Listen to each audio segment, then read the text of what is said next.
La dernière fois, nous nous étions arrêtés à Dino Buzzati, le suivant, Vassili Grossman. Vassili Grossman, c'est une sorte de Tolstoï du XXe siècle. C'est un Russe qui a dû écrire ça dans les années 50, Vie et destin. Et c'est une épopée à la guerre et paix, plus contemporaine, et avec un esprit qui, dans toute la tragédie de la Deuxième Guerre mondiale, de l'URSS de première, deuxième moitié du XXe siècle, réussit à faire passer de l'humour impressionnant. Regardons tout à l'heure, par exemple, je revoyais cette phrase J'arrive, j'arrive, dit Klimov d'un air coupable. Musette contenant les grenades. La musette contenant les grenades.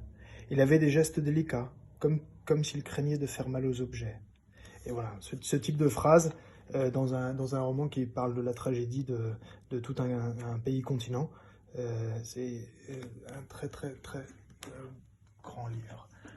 Le suivant, celui-là il est trop noir pour en parler, mais celui-là est très intéressant, c'est un livre d'histoire, Spartacus et la révolte des gladiateurs, qui raconte, donc c'est un livre historique, hein, qui raconte la révolte de Spartacus et de milliers de gladiateurs et d'esclaves en 73 avant Jésus-Christ. Alors 73 avant Jésus-Christ, c'est une date relativement familière pour nous en France. Hein. Il ne faut pas oublier que si on parle français aujourd'hui, c'est-à-dire une langue latine, proche de l'italien, de l'espagnol, c'est parce que Vercingétorix a été battu en moins 52. Donc 20 ans séparent la conquête de la Gaule par les Romains de la révolte de Spartacus. Donc Spartacus, c'était un gladiateur qui se révolte, il s'allie des milliers d'esclaves et il tient tête à des légions romaines pendant 2 ans, 3 ans je crois.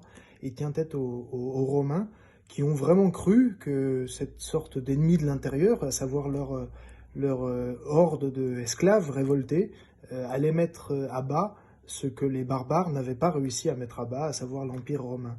Et finalement, en rapatriant des légions de Germanie, d'Espagne, de Gaule, ils réussiront à les vaincre et les crucifieront tous, dont Spartacus, sur la via Appia de Rome à Capoue. Et je me souviens une fois, en étant allé à Rome, d'être passé par ce qui reste de la via Appia et de me souvenir que là avaient dû s'aligner des milliers de croix. Pour moi, pour la plupart des gens dans le monde, les croix sont représentatives des chrétiens. Pour moi, les croix représentent Spartacus et ses gladiateurs. Ensuite, on arrive à Saint-Exupéry.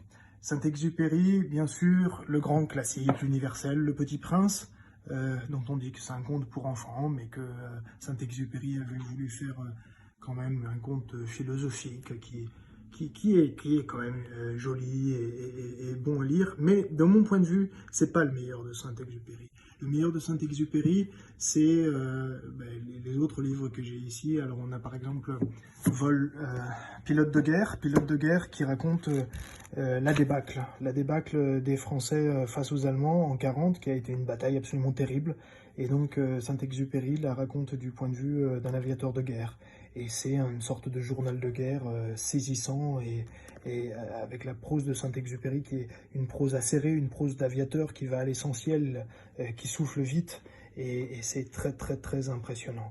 Et ensuite ceux de là, Vol de nuit et Terre des hommes qui racontent l'épopée de l'aéropostale en Afrique du Nord et en Amérique du Sud avec des histoires de... J'ai l'impression que parfois que c'est un peu la dernière époque où il y a eu une sorte d'alliance entre la technique et le romantisme, c'est-à-dire que la conquête du monde par l'aviation a peut-être été une des dernières fois où la technique, celle de l'avion, qui est vraiment un objet technique, qui fait du bruit, qui pollue, qui consomme du pétrole, s'allie à une sorte de romantisme, et Saint-Exupéry en a été le chantre. Et puis des histoires aussi qui parfois sont très drôles, comme Saint-Exupéry arrive à le faire passer, comme par exemple, je crois que c'est dans Terre des hommes, Guillaumet en Amérique du Sud qui s'écrase dans les Andes et qui veut s'en sortir, et alors il rentre dans la neige, il s'en sort pas, mais finalement il se souvient. Alors il s'apprête à mourir, il s'apprête à se laisser mourir, c'est-à-dire simplement à s'endormir dans la neige, mais là il se souvient qu'il avait contracté une assurance pour sa femme, et que l'assurance pour sa femme avait comme clause qu'on retrouve son cadavre. C'est-à-dire que si on ne retrouvait pas son cadavre, l'assurance pour sa femme ne fonctionnait pas. Et il aimait tellement sa femme qu'il se dit, il faut que ma femme reste avec quelque chose. Et donc, il faut que je porte mon corps quelque part où, au printemps, on retrouvera mon cadavre. Et ce faisant, il arrive à un endroit où il finit par se sauver. Bon, c'est le genre d'histoire de Saint-Exupéry, un magnifique écrivain. Et c'est fini pour cette fois.